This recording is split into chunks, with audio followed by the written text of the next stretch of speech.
অজ্ঞানতিমিরান্ধস্য জ্ঞানাঞ্জন শলাকয়া চক্ষুরুন্মীলিতং যেন তস্मै শ্রীগুরুবে নমঃ।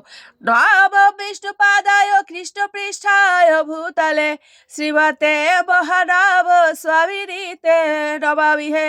বাঞ্ছাকল্পতরুভ্যশ্চ কৃপা সিন্ধুভ্যেব চ পতিতানাং পাবনেভ্যো বৈষ্ণবেভ্যো নমো নমঃ।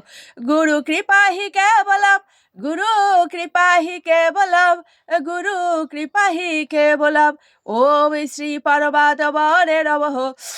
ওম শ্রীমদ ভগবতে শ্রীগীতায় নমঃ।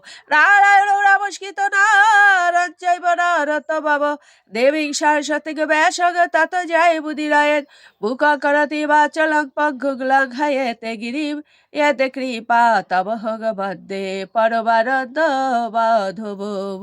ॐ नमो भगवते वासुदेवाय, ॐ नमो भगवते वासुदेवाय, नमो भगवते वासुदेवाय।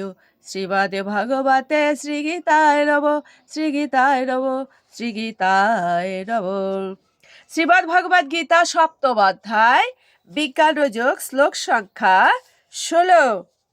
চতুর্বিধাঃ ভজন্তে মাম জনাঃ সুকৃতিরঃ অর্জুন আর্তঃ জিজ্ঞাসুঃ অর্থাৎ জ্ঞানী চ ভরতর্ষভ। অনুবাদ: হে ভরত শ্রেষ্ঠ অর্জুন, আর্ত অর্থাৎ জিজ্ঞাসু ও জ্ঞানী এই 4 প্রকার পুণ্যকর্মা ব্যক্তিগণ আবার ভজনা করেন।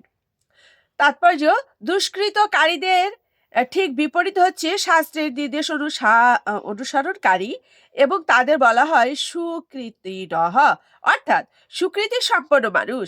এরা সবসময়ই শাস্ত্র নির্দেশিত বিধি নিষেধগুলো মেনে চলে, সমাজের নীতি চলে, এবং এরা সকলেই অল্প বিস্তর ভগবত ভক্ত। এরাও আবার 4টি শ্রেণীতে বিভক্ত: আর্ত অর্থাৎ জিজ্ঞাসু, জ্ঞানী। এই সমস্ত ব্যক্তি ভিন্ন ভিন্ন কারণের দ্বারা অনুপ্রাণিত হয়ে ভগবানের শ্রীচরণে শরণাগত হন। এরা শুদ্ধ ভগবত ভক্ত নয়, কারণ ভক্তির বিনিময়ে এরা কোনো না কোনো অভিলাষ পূর্তির কামনা করে। কিন্তু শুদ্ধ ভক্তি সব রকমের কামনা বাসনা থেকে মুক্ত, এবং জড়জাগতিক কোনো কিছু লাভ করার অভিলাষ তাদের থাকে না। ওম শ্রী পরমাত্মনে নমঃ। ওম শ্রীমদ্ ভগবতে শ্রীগীতায় নমঃ। গঙ্গা গীতা চ সাবিত্রী সীতা সত্যা পতিব্রতা ব্রহ্মাবলীর ব্রহ্মবিদ্যা ত্রিসন্ধ্যা মুক্তি গেহিনী অর্ধমাত্রা চিতানন্দা ভবগ্নি ভ্রান্তিরা।